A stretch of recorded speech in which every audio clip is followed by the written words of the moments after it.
We all experience self-doubt. I would even argue that everybody experiences self-doubt every second of the day, because every second of the day, we're always making a decision. Whether it's a really small scale decision, like what should I eat for breakfast, versus large scale decisions. Should I accept this job offer?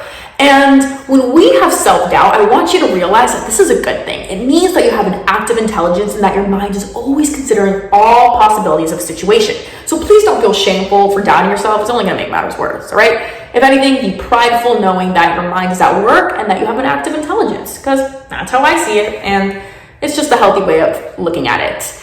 Now that we know about self-doubt, let's get more into what it actually is. Self-doubt, in my opinion, is us getting in our own way by attempting to rationalize a situation based on an emotional state of being. That emotional state being fear. When we are fearful, we're always looking for excuses as to why we are not a good fit for a situation that is being presented to us. And this is natural. Psychologists describe this as loss aversion. It is our tendency to have more of an emotional weight on cons rather than pros. How things can go wrong versus how things can go really, really right for us, and how things can be rewarding for us.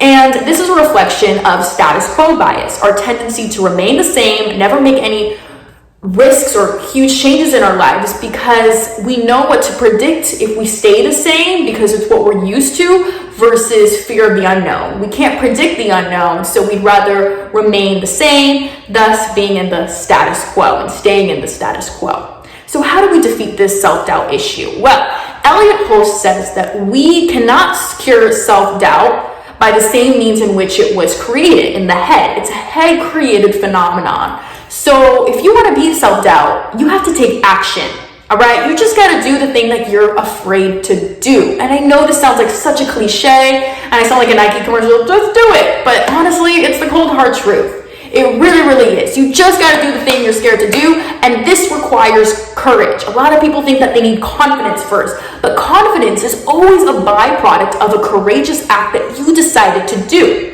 Okay, you don't feel confident until you've had the courage to step out of your comfort zone and take a risk. That's just the truth. Okay, so don't wait around for confidence. You're never going to have it. You're never going to get it, because it's a byproduct. You need to first have courage. Okay, and courage is easy to adopt because you just have to make the decision to do a risky thing. You just got to do it. That is, just stop thinking about it. Just do it. And walk in alignment with the dreams that you wish to manifest in your life. That's what true success is. It's having the courage to walk in alignment with your dreams, okay? It's not about having this detailed approach, this detailed thought out approach, because things never happen in the way that you deliberately planned on them happening. There's always obstacles and, different roadblocks that get in your way. So it's just important to take the action. Because once you take action, you have data to draw from. Because even if you don't succeed, if you fail, well, at least you did something. And now, from what you did, you can analyze it and be like, how did I go wrong? And what changes do I need to make to see the success that I wish to have in my life? Versus just staying in your own head and being delusional about fears that aren't even real.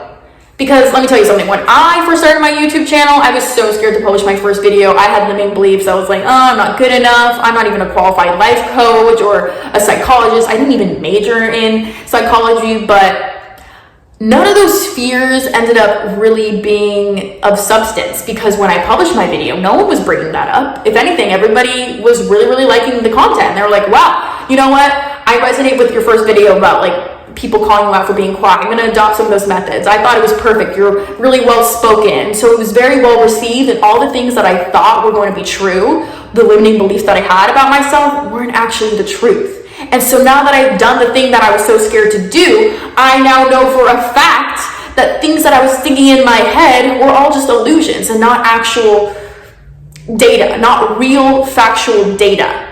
And, there were some criticisms that I had too, but since I've done the thing, even the people that didn't really like it, now I know what to work on to get me more in line with success. Okay, so don't get so caught up in feeling confident, because you never feel confident until you've done something courageous, until you've taken a risk. Have courage first, do what you're scared to do, confidence will follow, and That's all I got to say on that. Hope to see you in the next video.